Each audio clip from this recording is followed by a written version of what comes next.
Hello everybody and welcome. Before I get started, we're at 30 subscribers. If you have already subscribed, thank you so much. It means so much for your massive support. And if you haven't already subscribed, please hit that subscribe button, turn on the bell notification so you don't miss a single video when I post it or when it comes out. Now, before I talk about the Maryland gubernatorial race here in November, I want to talk to you guys about Red Virginia politics. If you haven't already seen his latest video on his Senate election prediction, go ahead and check it out and look in the description. This is his last video that he put out, and he has said in the description that he will be deleting his YouTube channel. And he shouted me out in the description here, and I just want to say that he will be missed in the election community, and he will be missed on my channel.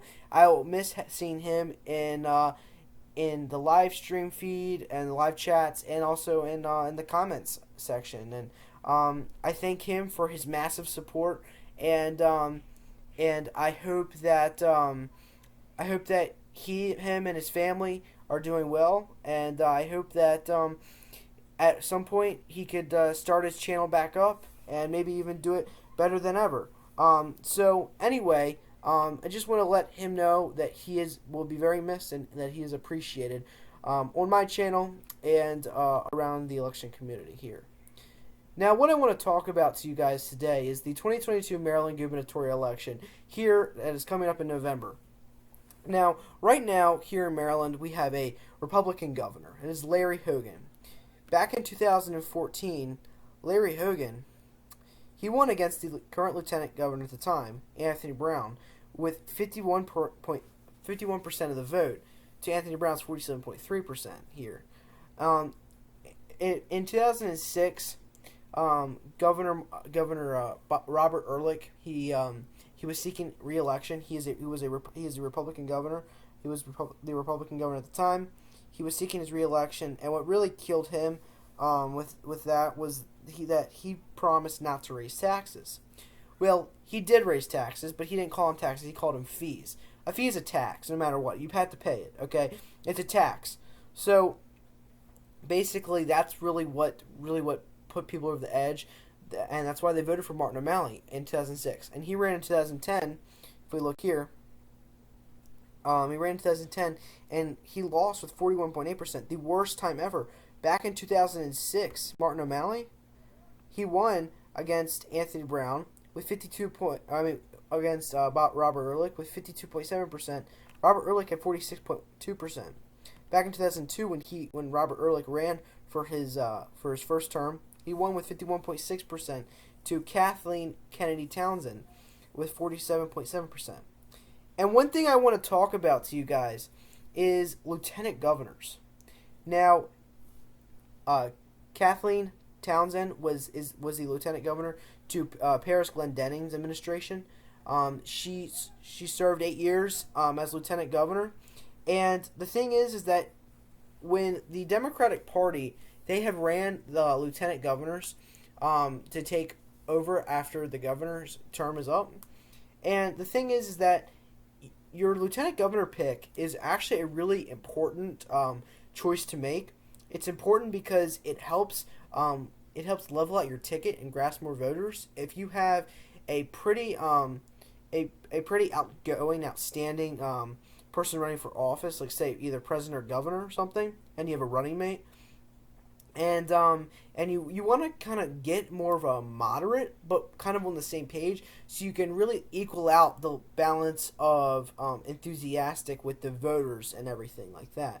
It just makes your ticket much more appealing. It makes it better for voters to come across with.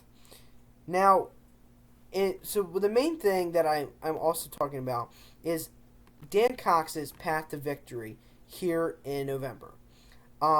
As we saw in 2014, Larry Hogan won. 2018 won with a bigger margin, 55.4% to Ben Jealous's 43.5%.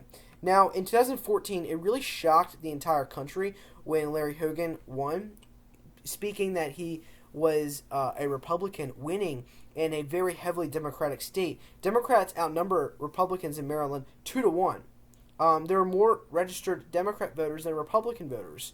But in 2014, Larry Hogan said it many times in interviews and everything, in videos, that he had Democrats, lifelong Democrats, coming up to him saying, Mr. Hogan, in November, I am voting for you. Because they were done with the nonsense that was going on in the O'Malley Brown administration for 8 years. And he really could grasp a lot of voters, independents, moderate Republicans, and moderate Democrats. So he really had the approach and reach that not necessarily other candidates would have had if he didn't win the nomination. It would have been a very solid blue state. Again, Anthony Brown would have became the next governor of Maryland in 2014 if Larry Hogan did not run. Now, in 2022, we have a different story. For 8 years, the Republican governor has been in office, like I said earlier, and people in Maryland are unhappy with the way that course of actions are being taken by the Hogan administration, with COVID and the handling and misleading of abuses of power, with executive orders and the bill HB 650, where the governor almost got impeached by the House and almost fired by the Senate.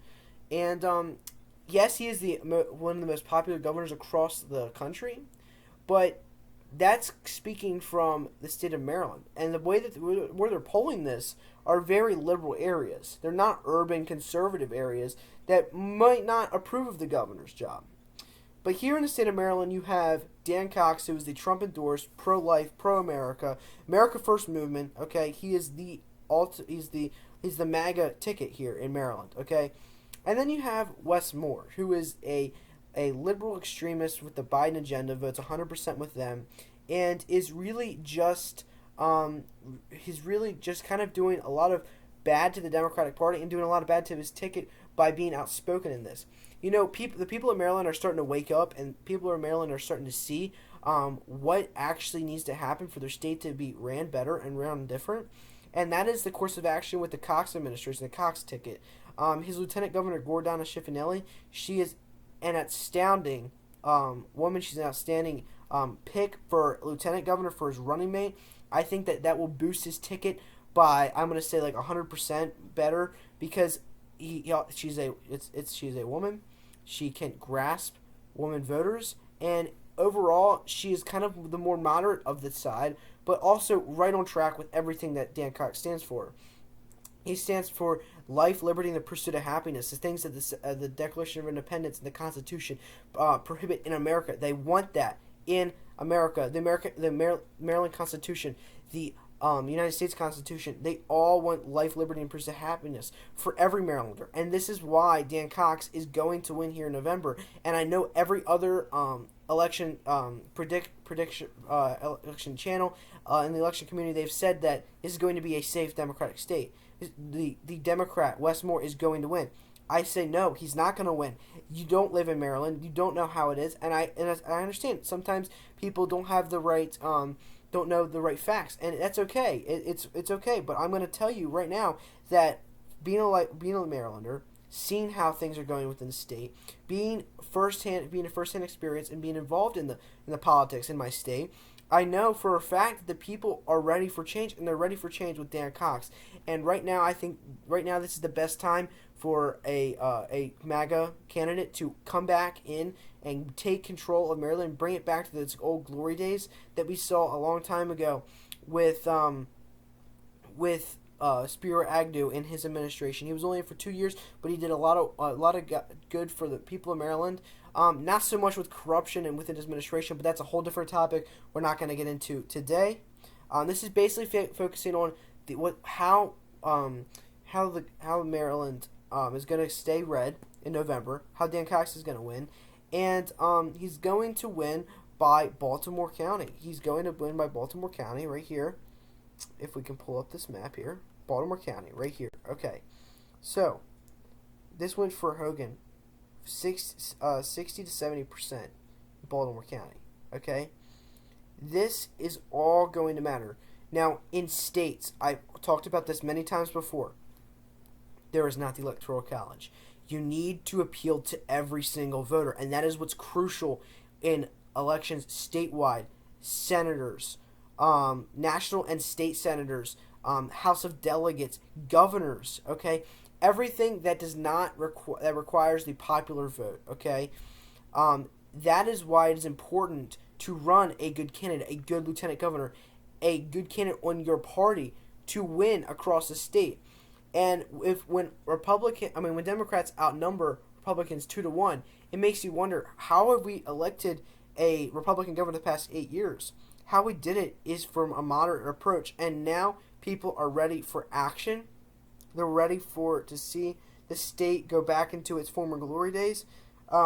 Before the O'Malley Brown administration, before the Ehrlich administration, before the Glendening administration, before all of that, went back in its prime glory days. We're ready to restore that back to Maryland, and that is why Dan Cox is going to win here in November. That's why he's going to shock the whole country, win a MAGA Republican, a MAGA conservative, a Trump-endorsed candidate wins in a heavily Democratic state. We have not had a Republican governor for the past 3 decades.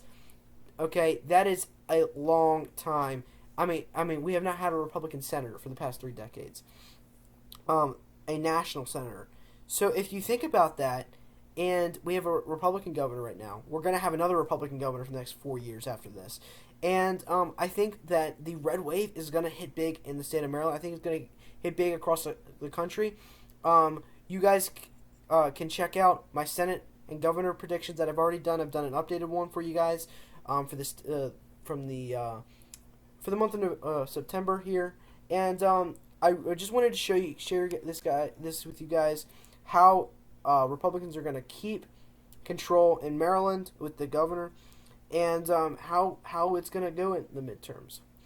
Thank you all for watching. If you want to see more from me, you can click either right here or right here on this page to see my other videos, and go ahead and check out some other channels that I have on my page, on my YouTube channel. And thank you all for watching. I hope you like, share, and subscribe, and I will see you all in the next one. Thank you. God bless, and God bless America.